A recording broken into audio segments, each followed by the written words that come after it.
Saya sebenarnya ada buat bengkel. Bengkel saya ni tulis sampai siap. Saya punya bengkel tulis sampai siap ni memang kebanyakan pesertanya kalangan mereka yang pasca siswaza, sarjana dan juga PhD. Walaupun ada juga daripada peserta lain ada kan. Satu masalah yang berlaku ni tak siap-siap.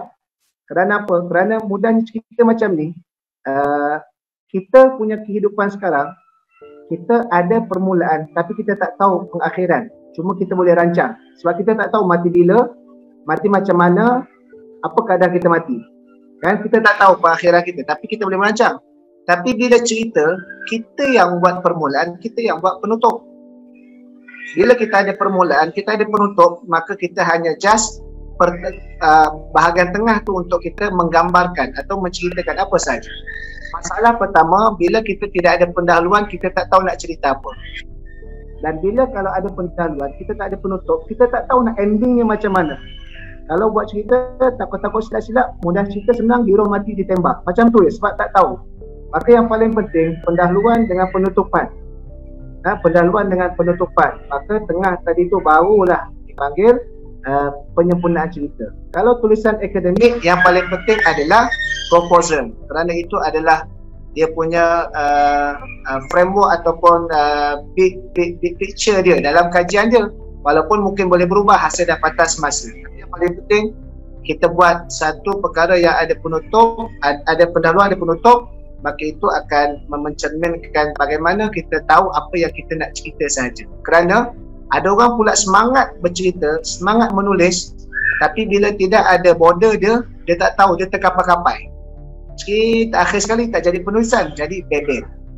Sebab itu kalau dalam khutbah, contoh pun, saya pun tulis khutbah, Alhamdulillah 2000 berapa saya dapat Naib Johan tu, saya tak ingat 2013 tak silap dapat Naib Johan peringkat Selangor lah. Khutbah pun dia dah ada kerangka dia dah. Dia kata okey, 15 minit saja untuk khutbah pertama.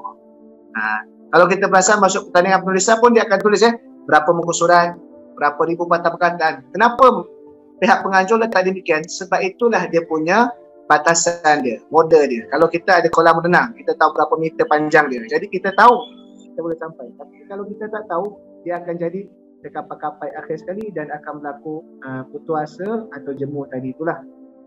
Cuma yang paling penting sekali adalah bila menulis, kita adalah memberikan output, maka kita perlu ada something input tadi itu. Bergantung kepada gaya penulisan kita, sama ada ilmiah, sama ada berita, sama ada dari sudut yang fiction yang biasa ataupun kita panggil komik ke diari ke, itu adalah perkara yang kita tentukan. Yang paling penting sekali, kena ada input yang pertama. Yang kedua, kita kena ada pendahuluan dan penutupan supaya pertengahan tadi tu kita akan boleh kita sesuaikan sebab kita dah nampak bagaimana kita nak mengakhiri. Contoh, kita nak cerita happy ending ke sad ending?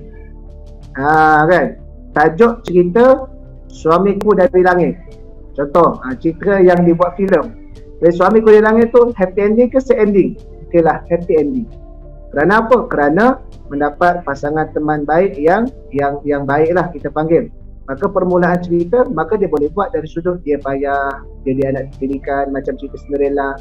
Maka pertengahan climax dia dihalau oleh mak. Maka pada akhir cerita dia jumpa seorang suami yang baik menjaga dia. Kerana kita dah tahu dah dari sudut penutupan tadi.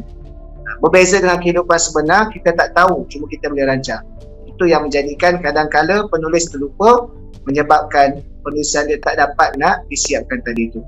Kalau dari sudut pengkajian, untuk nak sumber pengkajian, yang pertama sekali kita kena tahulah pustakaan-pustakaan mana yang membantu. Sebab pustakaan dia ada peringkat beza-beza.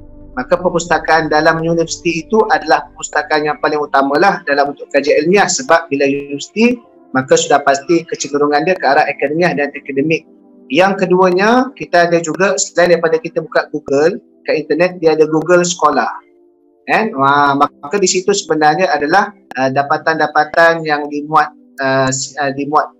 disimpan di situ untuk pembacaan secara akademik. Dan yang ketiganya, kita boleh juga dari sudut membaca banyak jurnal-jurnal. Membaca pun ada teknik dia lah. Kalau kita membaca jurnal, kita tengok dia punya keyword dia atau kata kunci dia, yang mana ada hubung kait dengan kita, maka itu juga adalah sangat membantu kita. Dan yang terakhirnya, kalau siapa yang bersifat akademik, cadangan saya lah, pengalaman, kena juga sertai seminar-seminar yang berkaitan. Kerana apa? Kerana seminar selalunya akademik dia jalan sekali banyak, ada 3-4 bilik. Dalam satu bilik, satu sesi tu ada 4-5 tajuk. Kerana apa? Jadi kita boleh tengok tajuk-tajuk tadi tu kan, dan kita pilih mana tajuk yang berkaitan kajian kita pakat dengar. Di situ sebenarnya dia telah mempermudahkan kita mendapatkan bahan input untuk membantu kajian kita tanpa kita perlu membaca. Kita hanya dapat direction daripada mereka tadi tu dan meneruskan saja kajian kita. Wallahu a'lam.